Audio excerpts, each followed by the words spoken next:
Então, professora, conta pra gente, você que está trabalhando com fósforo reativo há tanto tempo, fazendo as pesquisas e tudo mais, o que você tem para dizer pra gente sobre os resultados que você teve sobre isso esse bacana. produto? Quanto tempo eu estou trabalhando com isso em Salvador? Já faz tempo, fosfato né? de Marrocos para pastagem, isso é mais antiga, porque os trabalhos que eu tenho com fosfato reativo também, datados da década de 90, são com outros materiais. E esse você é disparado que há mais tempo trabalha com pastagem no Brasil. Então vamos lá. Conhece mais do que eu na prática, estou no campo.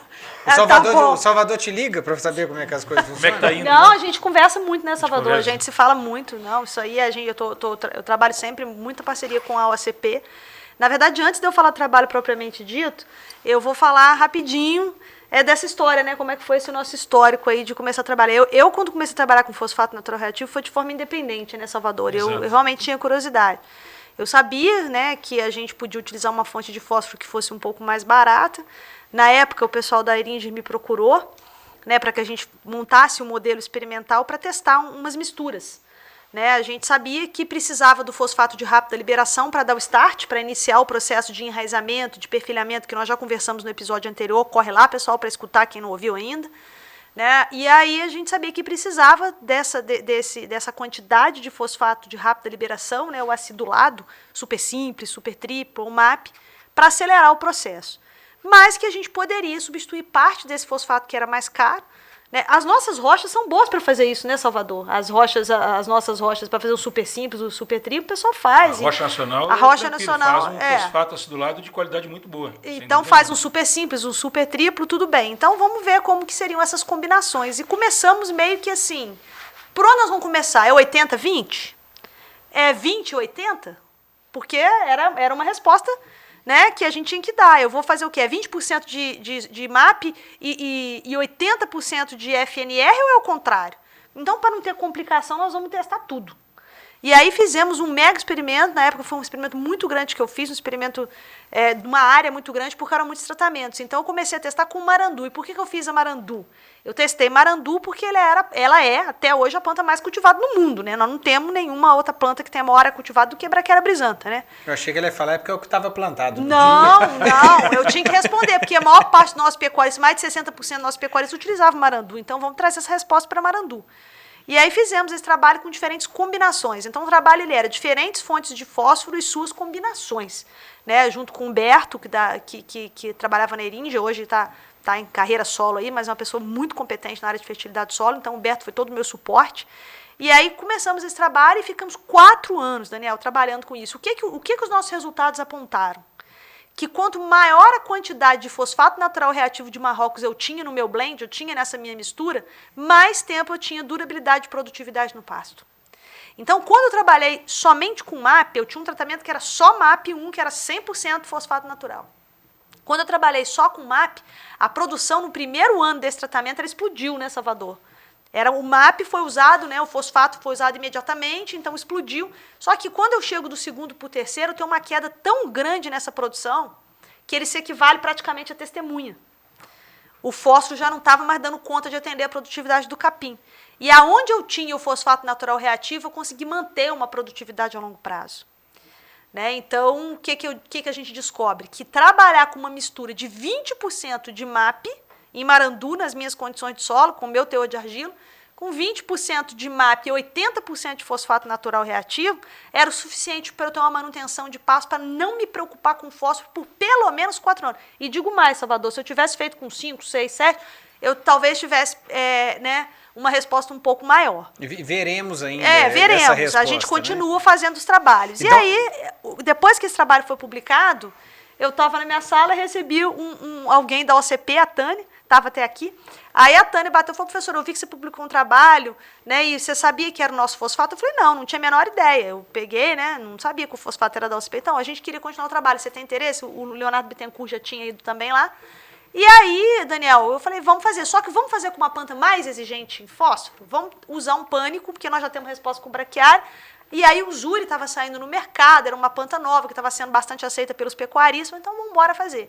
E aí sentamos com o Salvador e fizemos, né, um modelo experimental e dessa vez nós trabalhamos com 25, 75, já abrimos outras propostas de mistura. Né? E aí os resultados, Daniel, eles são impressionantes. Primeiro resultado, nós tínhamos um tratamento de testemunha No nosso tratamento de testemunha, a única coisa que não tinha era fósforo. Tinha calagem, tinha nitrogênio, tinha enxofre, o cálcio, o magnésio, estava tudo muito bem, obrigado. Né? Potássio, só não tinha o fósforo. Só não tem, que esse experimento ainda está acontecendo. E a diferença é absurda. O efeito que o fósforo faz no número de perfírios é algo assim assustador. É coisa da gente ter uma produção de perfírios de 200, 300 vezes maior. Então, quando você vai lá no episódio 1 e me escuta falando que fósforo é indutor de perfilhamento, também é com base nesses resultados. É a mão na massa de você ver no visual, né, Salvador? E, inclusive, pessoal, eu já quero aproveitar, Daniel, e deixar um recado para o pessoal aqui. Dia 24 de novembro de 2023, nós vamos fazer o segundo Capim Day. Fizemos o primeiro, que foi um sucesso, né, Salvador? Capim Day? Capim Day é um dia inteiro dedicado ao capim dentro da Universidade Federal de São João del Rei, em que a gente mostra os experimentos que nós estamos fazendo, inclusive esse.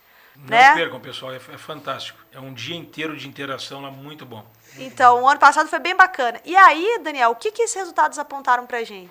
A produção do capim zuri no extrato pastejável, veja bem, pessoal, a produção no extrato pastejável, só o que o animal consome, não é massa, não é rente ao solo, só na parte... Só o que interessa. Só o que interessa. 17 toneladas quando nós fizemos a combinação de 75-25. Ou seja, 75% de fosfato natural reativo e 25% de MAP. Isso tá por ano. O que tem acontecido? Há uma sustentabilidade do sistema e nós fizemos avaliação de fósforo no solo, vamos fazer na planta agora, né, Salvador? Para que a gente consiga tentar entender essa dinâmica do fósforo no solo ao longo dos anos. O que a gente sabe é que quanto mais fosfato natural reativo eu coloco, eu tenho uma maior durabilidade dessa produtividade. Não muda. Ela aumenta consideravelmente. Deixa eu ver se eu entendi, então. Então, você fez os experimentos usando MAP e usando fosfato natural reativo, certo? Uhum. Então, tá bom.